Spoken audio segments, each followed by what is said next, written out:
Tenali railway station సెంటర్లో విజయవాడ తూర్పు నియోజకవర్గం మాజీ శాసనసభ్యులు బడుగు బలహీన వర్గాల మహానాయకుడు వంగవీటి మోహనరంగ 37వ వర్ధంతిని ఘనంగా నిర్వహించారు. పట్టణానికి చెందిన సాయి గోపి అక్బర్ల ఆధ్వర్యంలో స్థానిక రైల్వే స్టేషన్ సెంటర్లో శుక్రవారం వంగవీటి మోహనరంగ 37వ వర్ధంతి నిర్వహించారు. ఆయన విగ్రహానికి పూలమాలలు వేసి ఘనంగా నివాళులర్పించారు. ముఖ్య అతిథిగా తెలుగుదేశం పార్టీ నాయకులు ఎమ్మెల్సీ ఆలపాటి రాజేంద్ర ప్రసాద్, చల్లా పుల్లారావు, తోటకూర వెంకటరమణారావు, తెలుగుదేశం పార్టీ అధ్యక్షుడు మహమ్మద్ కుద్దూస్లు పాల్గొన్నారు. వంగవీటి రంగ సేవలను, ధైర్య సాహసాలను కొనియాడారు. ఈ కార్యక్రమంలో గాజుల విజయసారథి, మామిడిబత్తుల సుబ్రహ్మణ్యం, హరిదాసు గౌరి, పసుపులేటి త్రిమూర్తులు, సినీ మాటల రచయిత బుర్రా సాయి మాధవ్, సుద్దపల్లి నాగరాజు, గ్యాలం వేణు, వల్లెం మురళి, అల్లం సాంబశివరావు, తోటకూర సుబ్రహ్మణ్యం, అల్లం అనిల్ కుమార్ పాల్గొన్నారు. నివాళులు అర్పించిన తదుపరి పేదలకు అన్నప్రసాద వితరణ చేశారు. విస్తరించాడు ఆయన సేవలతో. అంతేకాకుండా రాష్ట్రంలో కూడా ఆయన నాయకత్వాన్ని ఆమోదించి ఎక్కడికి వెళ్ళినా కూడా తండోపతండాలుగా ప్రజలు రావటం, ఆహ్వానించడం, మరి ఆ రకంగా మాకు మీరు అండా, మీకు నేను అండా అని చెప్పే దాంట్లో ఎక్కడెక్కడ వెనకాడలే. ప్రతి అడుగు కూడా ఈ సమాజం కోసం, మీకోసమే నేను ఉన్నానని చెప్పే దాంట్లో చాలా స్పష్టమైనటువంటి వైఖరిని, నడవడిని ఆయన యొక్క జీవితంలో ఆయన ఆవిష్కరించుకున్నటువంటి వ్యక్తి వంగవీటి మోహన్ రంగ గారు.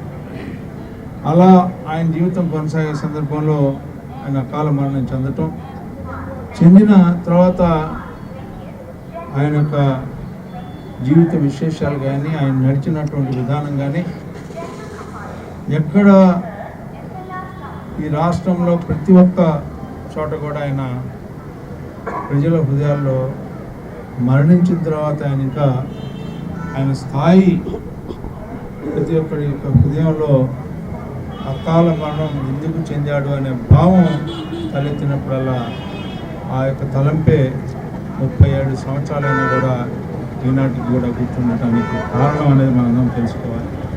తనయుడు రాధా గారు ఉన్నప్పుడు కూడా, రాధా ఉన్న స్టేజ్ మీదే నేను చాలాసార్లు చెప్తాను కూడా, అక్కడే కాదు ఇంకా చాలాసార్లు చెప్తూ ఉంటాను.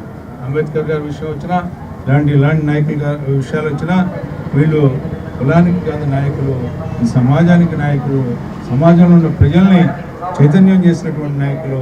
ఇలాంటి నాయకుల యొక్క స్ఫూర్తిని, ఆదర్శాన్ని మనం కాపాడుకుంటూ ముందుకు కొనసాగాలని అదే నిజమైన నివాళి అని ఈ సందర్భంగా మీ అందరికీ గుర్తు చేస్తూ, నాకు మరి ముఖ్యంగా నన్ను మీ అందరూ కూడా ఆహ్వానించి, మరి ముఖ్యంగా అక్బరు, అదేవిధంగా సాయి గోపి, వీళ్ళందరూ కూడా ఆ ఫ్రెండ్ సర్కిల్లో ఈ కార్యక్రమాన్ని ఏర్పాటు చేసి మమ్మల్ని అందరినీ ఆహ్వానించేందుకు, ఇంతమంది నాయకుల్ని ఇక్కడికి ఆహ్వానించేందుకు మీకు హృదయపూర్వకమైనటువంటి ధన్యవాదాలు.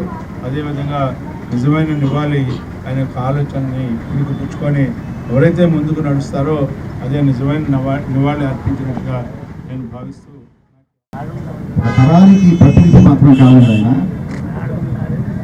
ఆయన కేవలం ఒక కుల నాయకుడు, ఒక వర్గ నాయకుడు కాదు, ఆయన జననాయకుడు.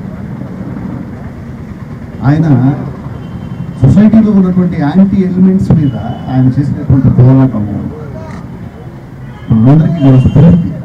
సో ఆ స్ఫూర్తితో మనం నడిస్తే మన కోరుకున్నటువంటి సొసైటీ మనం చూడగలుగుతాం. సో రంగా గారి లాంటి ఆదర్శవంతమైనటువంటి జీవితాన్ని అందరూ అనుసరించాలని ఈ విధంగా నేను కోరుకుంటూ, కేవలం ఆయన ఒక కులానికి మాత్రం అంటగట్టకండి, ఆయన్ని జననాయకులుగానే మాత్రమే చూడండి. ఆయన కేవలం ఒక వ్యక్తి కాదు, ఒక వ్యవస్థ, ఒక ఉద్యమం అన్న విషయం మాత్రం మర్చిపోకండి. మహోన్నతమైనటువంటి వ్యక్తి. అటువంటి రంగా గారు ఒక సామాన్య కుటుంబంలో జన్మించి కార్పొరేటర్ స్థాయి నుండి శాసనసభ్యుల స్థాయి వరకు ఎదిగి, ఆ రోజుల్లో ఎంతో ధైర్యంగా రౌడీలు, మూడాలు రాజ్యం రోజుల్లో వాళ్ళ గుండెలో నింపిపోయి వాళ్ళ నోటి మీద రావడానికి కూడా భయపడే విధంగా వాళ్ళకి ఎదురు తిరిగి పేద బడుగు బలహీన వర్గాల ఆశాజ్యోతిగా, అదేవిధంగా అనేక కార్మిక శ్రామిక వర్గాల వారి కష్ట సుఖాల్లో పాల్పంచుకుంటూ ఆ తర్వాత కర్నూలులో రాజకీయాల్లో ప్రవేశించడం, కార్పొరేట్గా, తర్వాత శాసనసభ్యుడిగా ఇన్ని వేల మంది, లక్షలాది మంది అభిమానుల్ని